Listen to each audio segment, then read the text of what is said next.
Well, good afternoon, ladies and gentlemen, family and friends. We are here today to commemorate and celebrate the life of Kevin Molloy.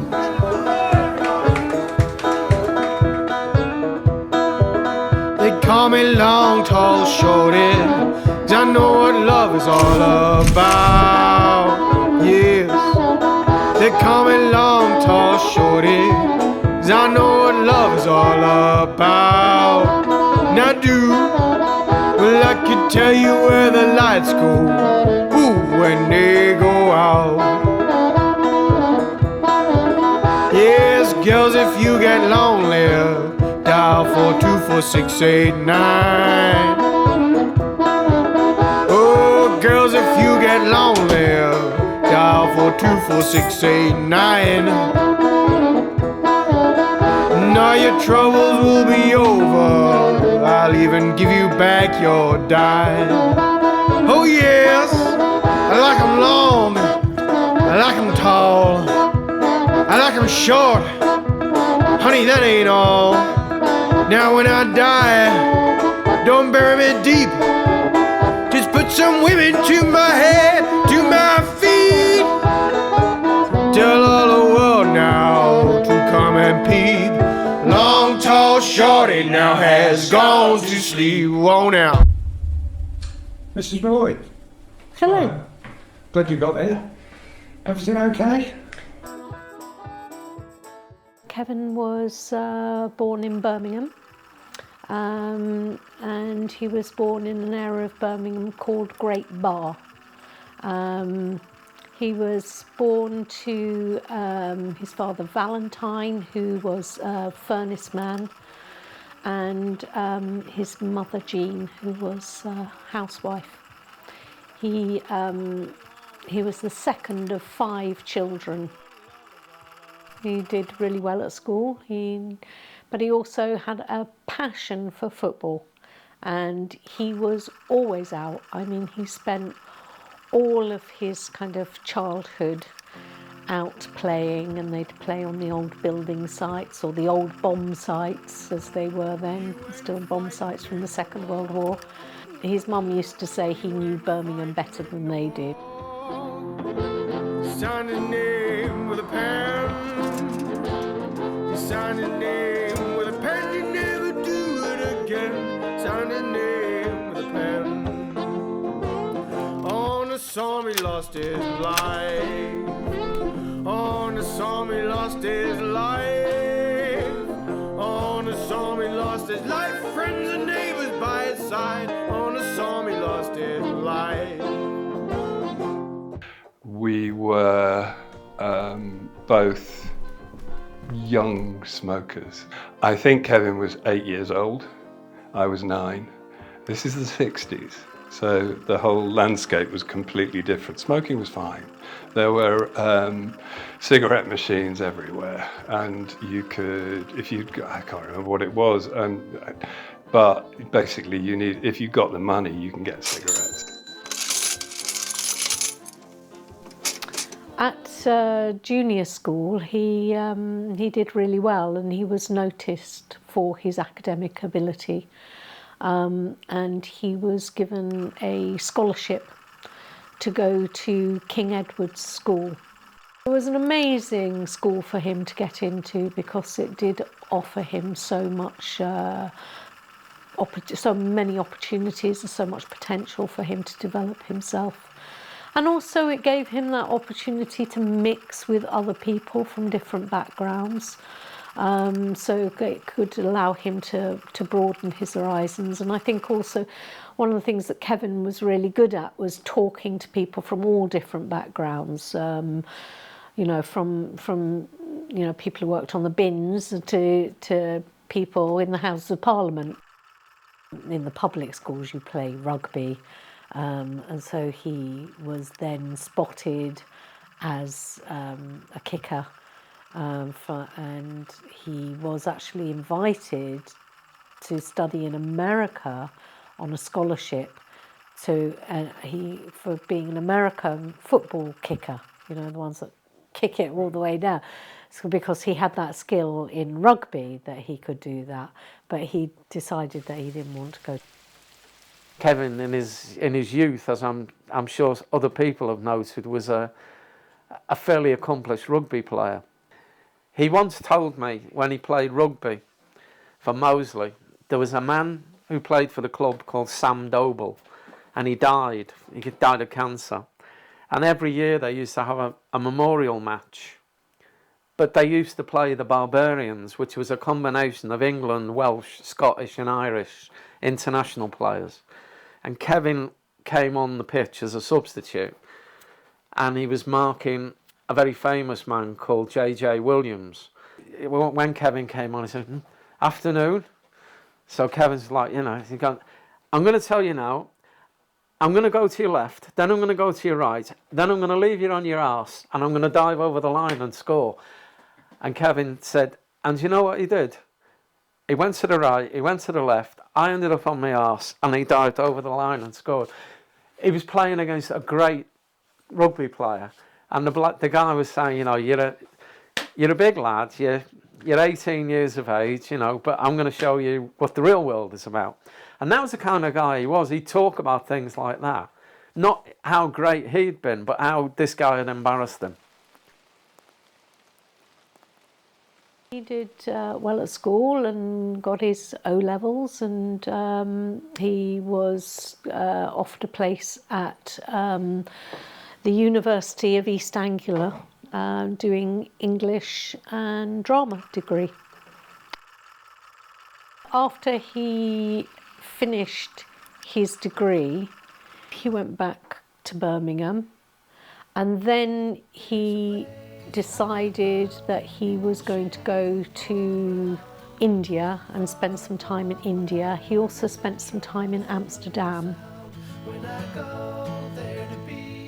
It was very, very common in kind of the 1970s to take a bus to from Amsterdam to India, and you'd get on the bus and you'd take the bus right across Europe down to Turkey, and then kind of head down that way and come through into Pakistan. It was like the hippie trail, and people would end up down in southern India, down at Goa, just hanging out, living the beach life with the rest of the hippies down there. But unfortunately he became very ill in Goa. He contracted hepatitis. The British consulate ended up sending him home and flying him back home. Kevin also spent some time living on a bus, kind of with more of the kind of group of people of no fixed abode that do travelling. A lot of them kind of like in the 1970s, hippies. They'd go down to Glastonbury, but they'd also go to Stonehenge Festival, living the life where you'd move from one festival to another. And that was the 1970s culture, wasn't it? It's like the idea that you just listen to music and you drop out of mainstream culture. Into the 1980s, he spent some time working with a tattoo artist called Mickey Sharp and helping him with his tattoo business, and was actually one of the models Mickey Sharp used at conference. Kevin had two tattoos. So the one he had on his chest here, it was a Celtic knot, and then he had another one on his arm, which was a memento mori, which is the Grim Reaper. This idea, remember that you will die one day. When he was kind of towards the end of his school career and going to university, in the late 1970s, early 1980s, there was a wash of heroin that came into the country, and a lot of people ended up with a very nasty heroin addiction, and Kevin was one of those. And then, you know, he started to become involved in more and more criminal activity.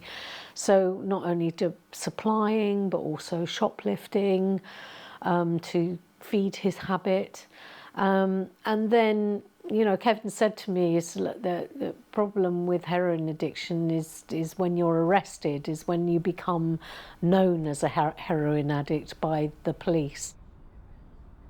One of the things that he would do when he was at university is he would go back to Birmingham and buy heroin in the streets of Birmingham and then take it back to Norwich and be selling it at the university.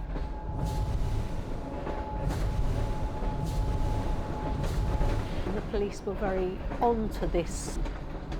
Kevin was catching a train coming to pick up some heroin, and on that train sat with him in the carriage, unbeknownst to him, a member of CID, and before the train drew into Birmingham New Street Station, the policeman said, you know, Kevin Molloy, I know who you are, I know what you're doing, please will you refrain from bringing any drugs back to Norwich, we're watching you, we're on to you.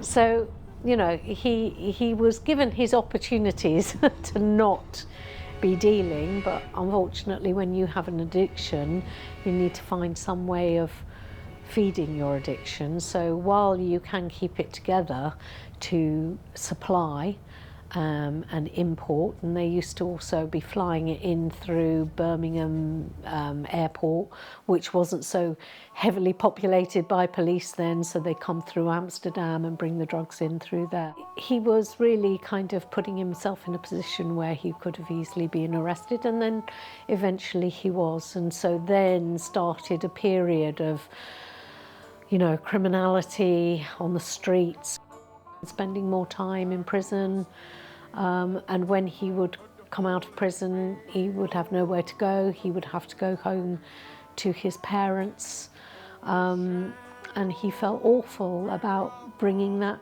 to their door. And Kevin moved to London to get away from the people that he knew, the other fellow drug addicts, the life of crime that he knew then.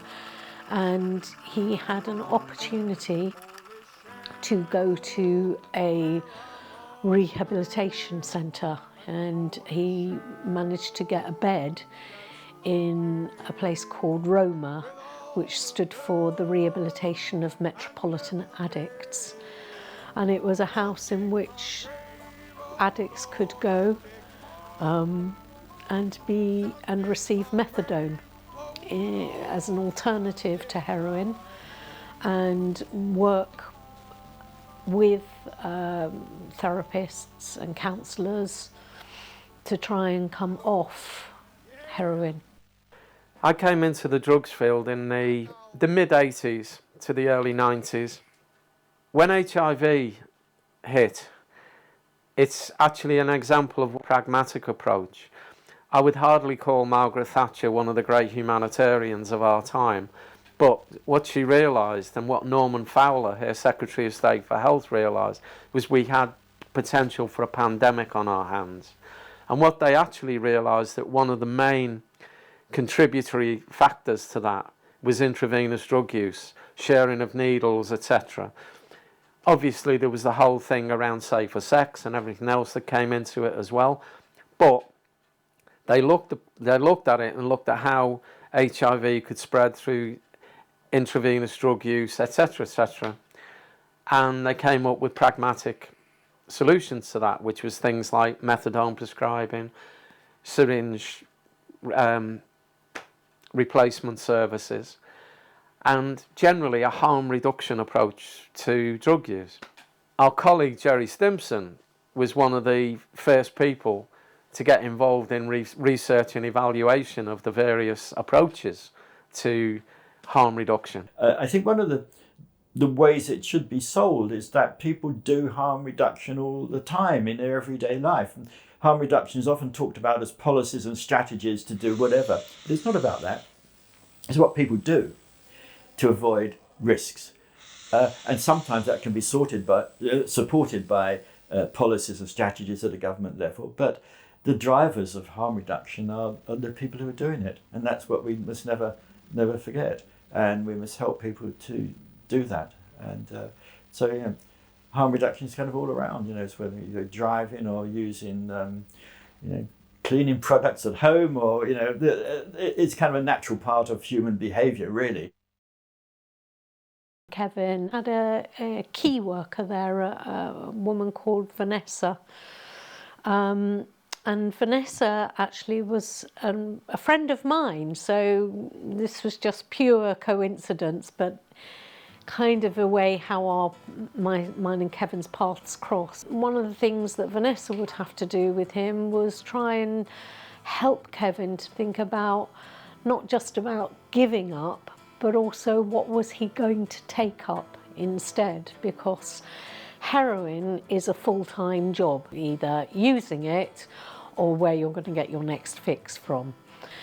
And so Vanessa kind of got him to talk about the things that he had enjoyed doing prior to spending all of his time as an addict. And he drew on his interest in drama. And he started to attend drama workshops in London. So my friend Vanessa said to me, oh, I'm working with a client. He's my first client in this new job I've got working at Roma. And one of the things that he'd like to do and like to find out is how to become an actor. And I'd just trained as an actor myself at a drama school. And so I was really happy to kind of send the information his way via Vanessa. He started to perform in plays. Kevin started to work in productions for Fringe Theatre. And Fringe Theatre is normally not paid, but you do it for the experience. And one of the first ones he did was a play called The Education of Skinny Spew. And Vanessa, his key worker, went along to see him in the performance. And she invited me along to see him. So I went along and we saw him in this play, and he was definitely the best thing in it. He was very, very funny. He played an oversized baby. Yeah, another year after that, Vanessa invited me to see him in another play. But by that time, I'd actually met Kevin because he'd auditioned for a theatre company that I'd also auditioned for, a theatre company that we worked for a few years called Change and Speak. We both turned up for this audition, which was being run at Frian and Barnet Mental Institute. And I saw this guy waiting outside who was kind of quite tall, long hair, and he looked a bit kind of strange because of course he was using methadone at the time, and I actually thought he was one of the inpatients at the mental institution. And he asked me, at the time I smoked and I was smoking rollies, and he asked me for a roll-up, and I thought, oh, poor guy, I'll give him a roll-up. I gave him a roll-up, and then he asked me, oh, what was I here for? And I said, oh, I'm here for an audition for a theatre company. And he said, oh, so am I. And I just thought, oh, no, this man has just latched onto something that I've said. Oh, the reason why we were at this health centre auditioning was that the director worked there during the day as one of the hospital porters. He was now mixing with a whole different set of people. He was mixing with London lovies, the people who love to make theatre. So, and of course I think he the Loveys became very interested in him because he seemed like a real character, and the director and writer and really loved his acting and actually started then to write for Kevin and write specific parts for Kevin to be in. He was also very talented and also had an amazing look that people were very interested in working with. You know, just he had a kind of very cadaverous face. He was very tall, great eyes, great jawline, you know. So the first year that we went up to Edinburgh, we took a play called Jimmy Jazz up. And he had written that play for Kevin in the main part as Jimmy Jazz. And the play used the story of Dr. Faust, where someone sells their soul for, you know, to be able to do whatever they want. The shows did really well. We had kind of sell-out houses, which is no mean feat in Edinburgh to have those good houses, and got great reviews.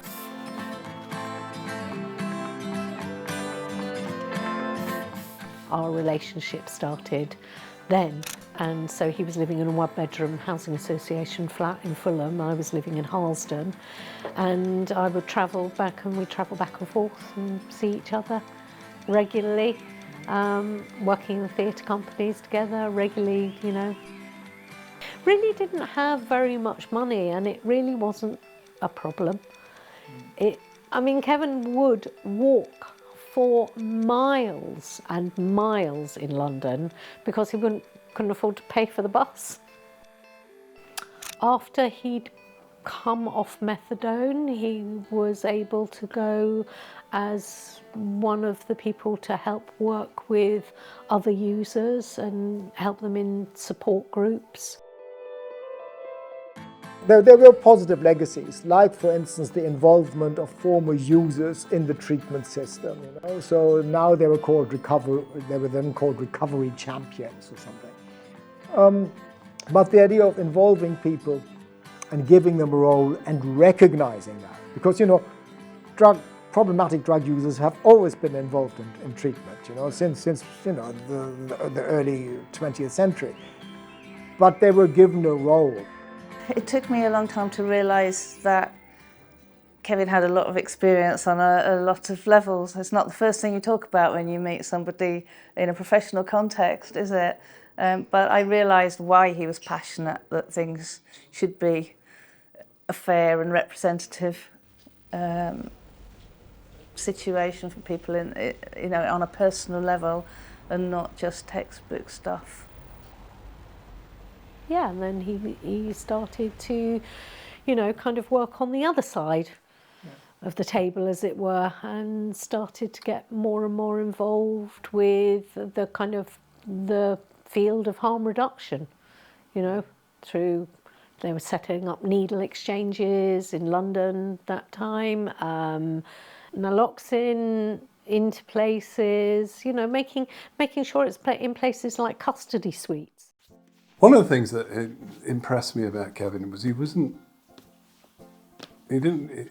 shy about, you know, disclosing his past history, but he didn't use it as a sort of badge of honour. Like, I used to be a heroin user, so I know what the score is. And I think, you know, it's a bit of a cliche, but humble beginnings, then grammar school. Then everything falling apart because he becomes dependent on heroin, and to get to a family life situation that he was in the end was just a source of huge pride and comfort to him, which is, I think, obviously not the only reason, but one of the reasons why he was so proud of his family was it was something that would have, you know, potentially not been on his horizon at all when he was 20 years old. You know, how do I get from prison to here? And he did. Things to learn while I go day dreams stalking, and all I need is present. No need to go messing, and all I need is right here in my arms. Oh, yeah. He did things like he did a film called The Fifth Element with Bruce Willis, and he was hired for that because of his height, in order to play the Mondayusians, which were these giant aliens, almost like looked like huge beetles. He did that, but he also started doing, you know, getting some nice roles, things like in the TV drama Wycliffe, Poldark.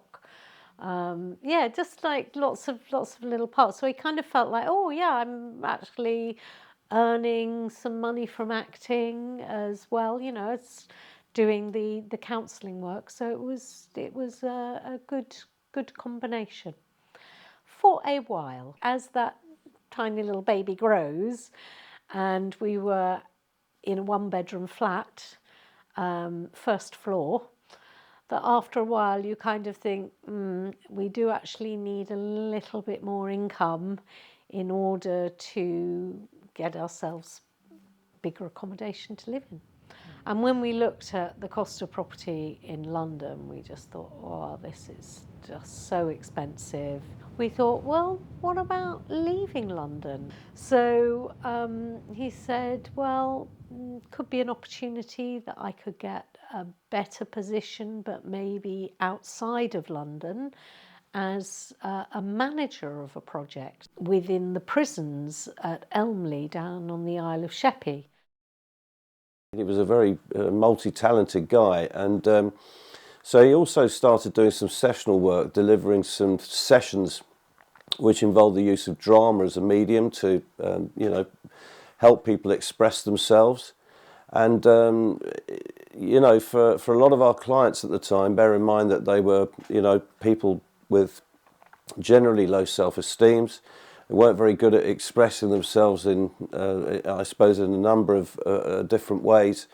This opportunity that he gave people was really a sort of creative medium and expression, and it allowed people to kind of let themselves relax a bit and, you know, start to understand and realise that, you know, they were actually a lot more effective at communication and kind of getting their message across in a good way than perhaps they'd ever realised. So there was some real value to it.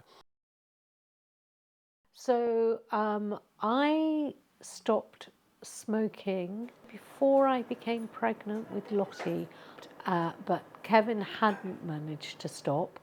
But what he did instead, because he didn't want any smoke in the flat with Lottie and he didn't want smell of smoke on him, Kevin took up Nicorettes, used gum for many years. And I always used to say to him, look, Kevin, the idea about Nicorettes is you're meant to, you know, use them, but then stop.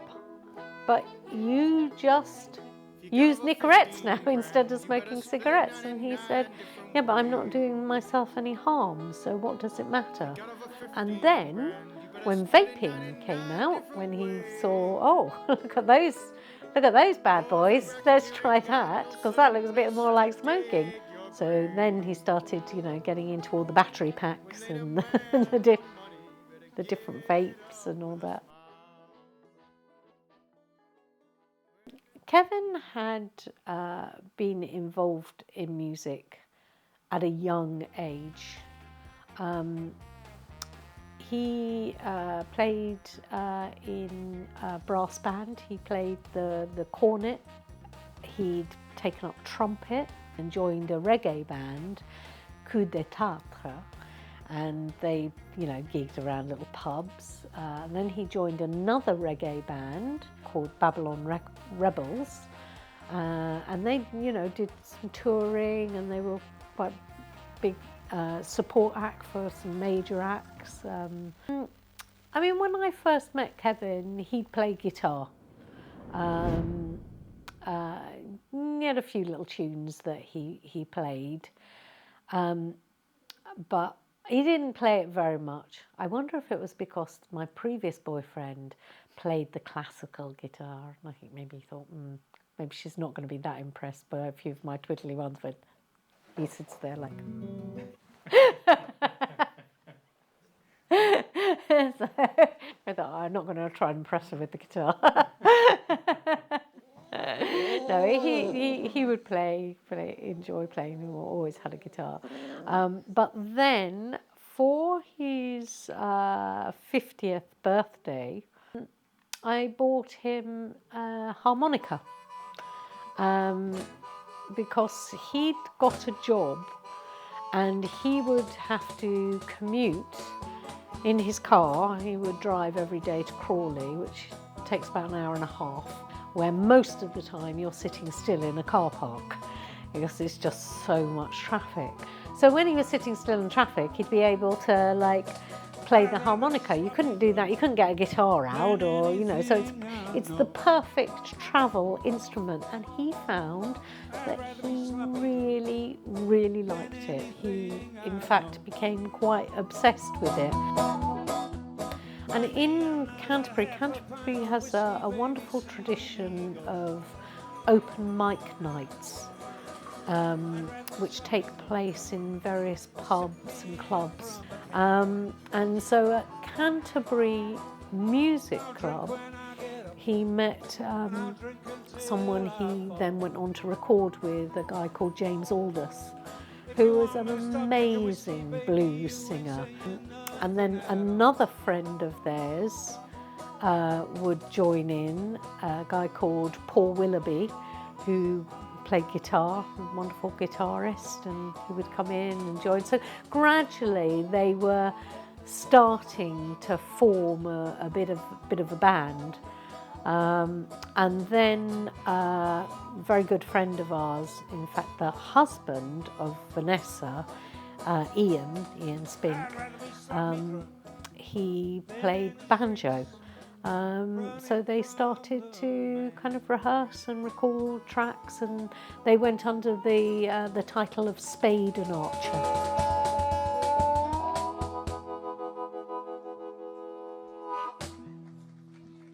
Mr. Kevin Molloy, everybody. So he'd had all of that creativity and energy that he'd put in then really into his work and into the field of harm reduction and working with different organisations, and eventually getting the operations job with Kent Council of Addiction. And then that really kind of raised his profile, because then he was also doing things like more going to the House of Parliament. And Paddy and Kevin, they were people who were well respected within these parliamentary groups, and they would take no nonsense. They would be there, and they wanted to speak to MPs, they wanted to have a voice, and they were very effective because they wouldn't take any nonsense. And so we did keep being on the agenda and turning up and having the conversations in the corridors of power. Well, we were particularly pushing harm reduction. And this is, of course, where, that was Kevin's baby. That was where he was, harm reduction. So we moved away from demonizing the drug, stigmatizing the drug user, towards having focusing on the problems and saying, how can we regulate rather than just ignore and repress this whole lot of human activity. That's what drug use is. Kevin was very, very passionate about harm reduction, particularly when it came to, kind of heroin addiction, because he'd been a user, he'd seen people die, he'd saved people's lives as well. So he could see that, so many times when people overdose, it's just an unfortunate accident.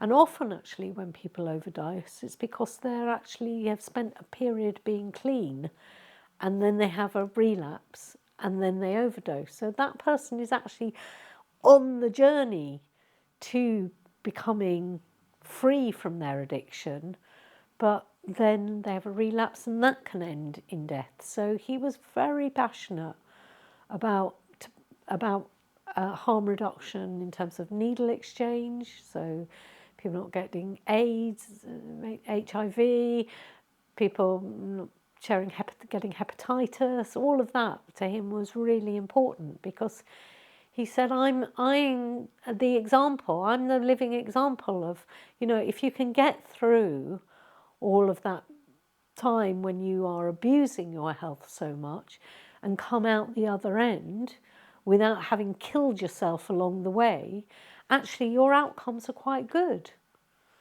And that's very true for tobacco, is if you can manage to give up smoking, your outcomes are good.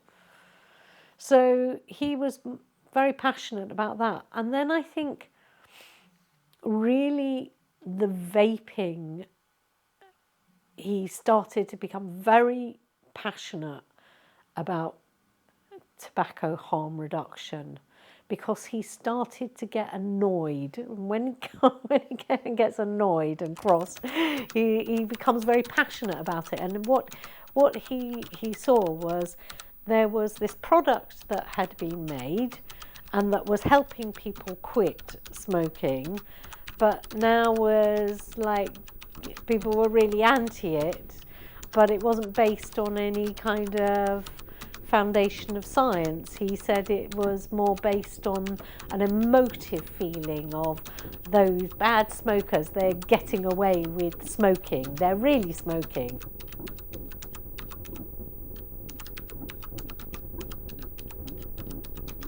The thing that sustains me is that ultimately I know that we're right. I've worked in harm reduction now for well over 30 years.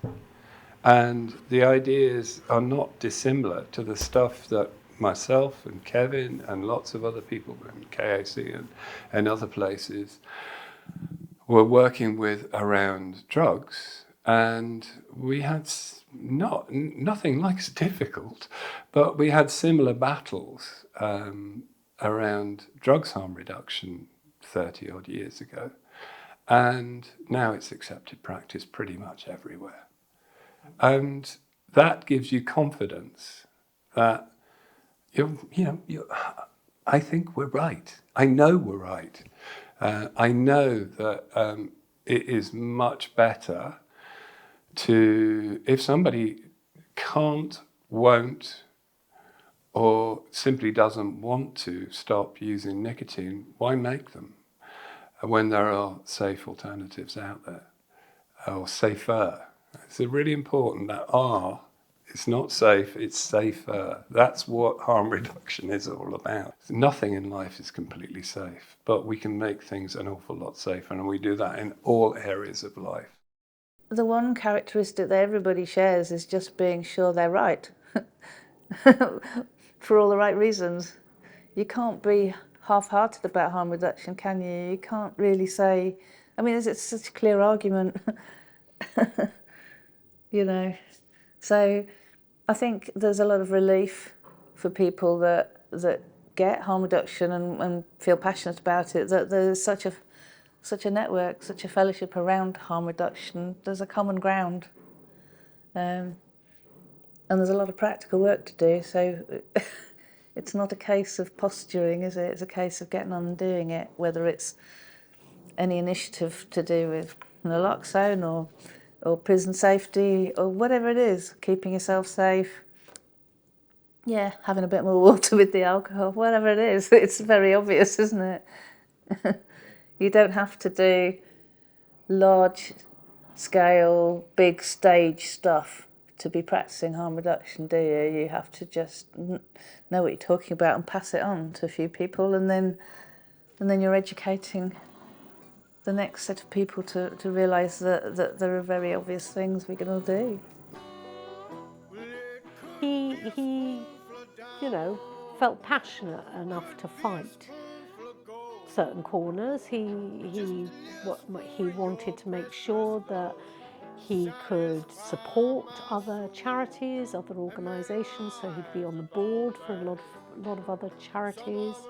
COCA, one of them, was working with some guys who were working in crack houses, you know, and they were ex-users themselves, just out of Tottenham, just starting a small charity to help people with crack problems. So, you know, he would go and help them set up their organisation. So he could withstand a lot of pressure.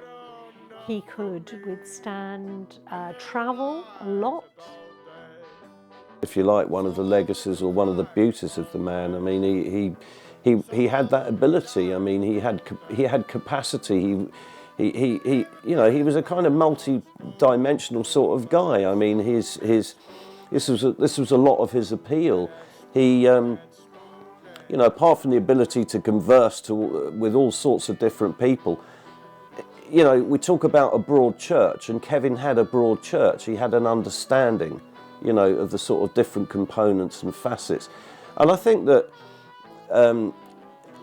you know, I mean, he wouldn't make a distinction, let's say. I mean, some of the issues would be different, of course they are. But, you know, between the harm reduction approach in terms of tobacco harm reduction within drug and alcohol services, drug services, you know, there's the kind of principle.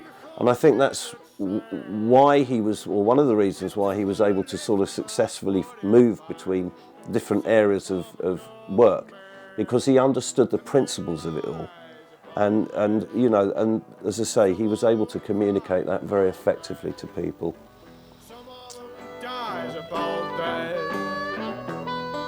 Everybody fighting about a spoonful of that spoon, that spoon, that spoon, that spoon, that spoon, that spoon.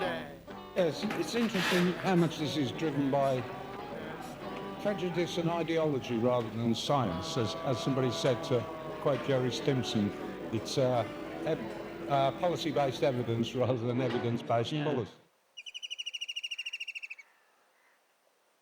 So Kevin went out to India and he started to lose his voice. His voice started to become quite croaky. And I met him in India because at that time we were going to do a 10-day tour of the Golden Triangle of northern India. And they said, oh, your voice sounds very strained. You've been doing a lot of talking. I know at conference it's like... So we came back from India and he was in quite a poorly way, voice hardly there, a lot of pain in his shoulder, neck. So he went and had the MRI. And then they called him and said, it looks as though you've got something on your lung. We need to get you in and do some more tests. And of course they did some more tests, and then the tests, they could see that he had already had a massive tumour on his lung, an inoperable tumour on his lung. And so he was then go through the cancer pathway for care. He would have various options, and one of the options that they could do was kind of what they call radical radio chemotherapy, which is just to basically blast everything at you. So you have chemotherapy, you have radiotherapy at the same time. And he had that, and that managed to shrink the tumour a little bit, but still it was going to be inoperable. So then they started him on a programme of immunotherapy, and this was in 2020, and of course the pandemic was raging at the time. So Kevin was carrying on working from home, have the immunotherapy, carry on doing that, and carrying on working for KAC, really, through all of that time. And then in the start of 2021, I noticed that Kevin's eye seemed to be a bit funny. It was kind of a bit twitching. And then he said, yeah, he'd kind of been having a bit of strange vision problems with it. And so then he went and had tests, and those tests revealed that the cancer had spread to the brain. And although the actual primary tumour was stable and it wasn't growing, the immunotherapy was working, the genie was already out the bottle, as it were. It had already gone through his lymph system and travelled up to the brain. And we got the kind of terminal diagnosis in February of 2021. And by July, he was dead.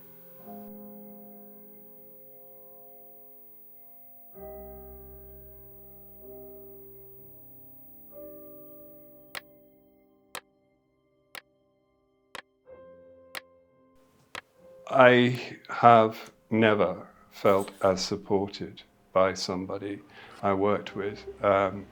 When I came in to work with Kevin, we'd been working together about a month. Things were going really well. I knew I sort of knew where my responsibilities lay and where Kevin's responsibilities lay. We were in Warsaw, welcoming a new cohort of scholars, and my mum got seriously ill. And so seriously ill that I had to leave. And Kevin was like, just go. I'll pick this up, just go. And my mum subsequently died, but it took 3-4 weeks, that process, of which I was not able to work that much, and there was a tremendous amount of work to be done. So I said to Kevin, look, I'll pick this up when I'm able to. When I eventually came back, Kevin had pretty much picked everything up. Everything was in hand, everything was in order. I wasn't struggling to catch up. It was done. And that was in the context of someone who was already very busy. So he was handling his own work, I think, and also picking up mine. And there was something he said to me about it being really important to be around when your parent, if you can be, when your parent dies. And he'd said that had been one of the most important things for him with his father, which made me feel okay with the idea of, right, I'm really not being effective working at the moment, but I can sort of relax because Kevin's given me a license to do that. And I will always, always, always be grateful to him for that. The point about bringing that up is it's an illustration of what Kevin was prepared to do to support somebody. And it's not unusual to have people say, oh yeah, take as much time as you need or whatever, but they don't really mean it. And yeah, Kevin did.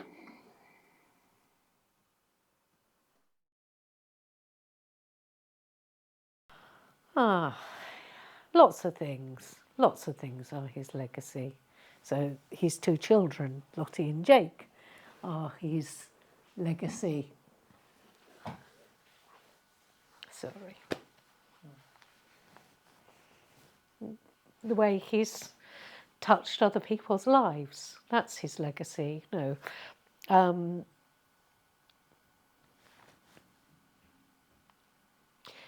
So, I don't know, maybe stop.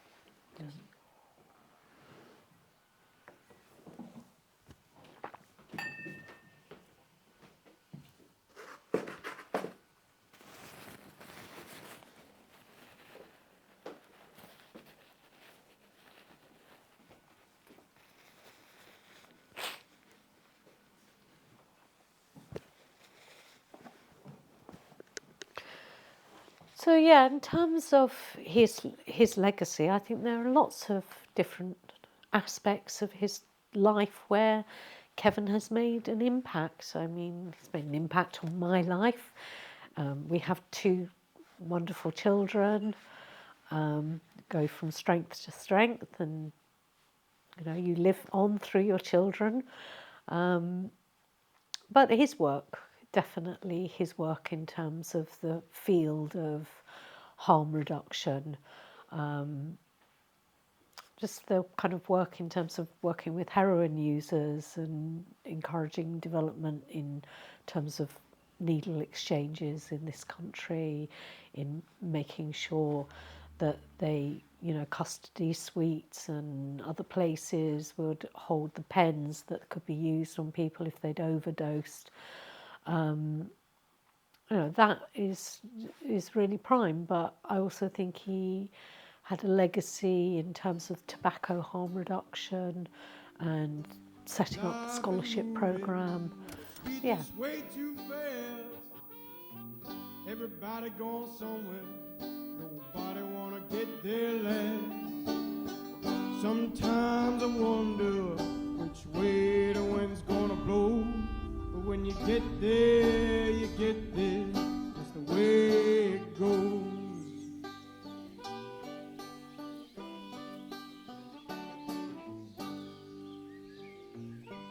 Sitting at a red light.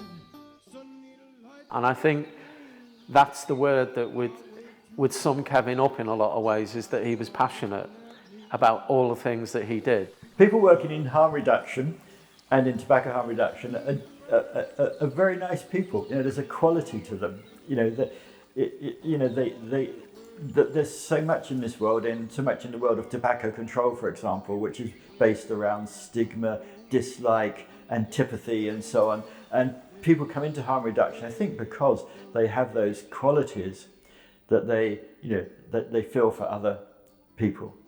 So how that happens, I don't know. I don't know if you could teach it or whether people are drawn into it because of that. But people get engaged in harm reduction, and once engaged, they have those qualities, whether they had them before, whether they develop. But also, it kind of sticks with them for a long time. For many people, once you get into harm reduction, you never leave, because you can't give up on it, because it's it's a philosophy of life. It's an ethical aspect to it. There's a human rights aspect to it, and that's just such an important quality. And Kevin certainly had that. Be careful while you're driving, keep your eyes on the road, 'cause when you get there, you get there, that's the way it goes. Be careful while you're driving, keep your fingers out your nose, 'cause when you get there, you get there, that's the way it goes. That's the way it goes.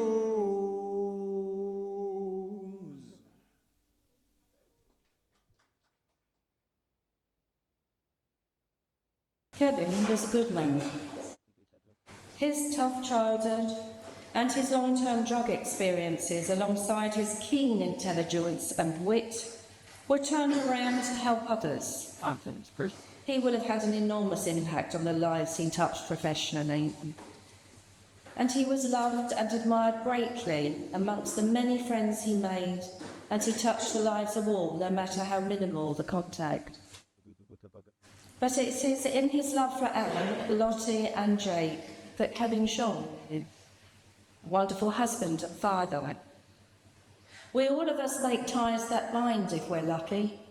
And I'm mindful of something I saw on Facebook in honour of Kevin and Anne by Kevin's sister Rita, who is also known as Jenny Smith. And so I quote, "I know I keep saying it, but it's true. You helped Kevin become the man we all knew he could be.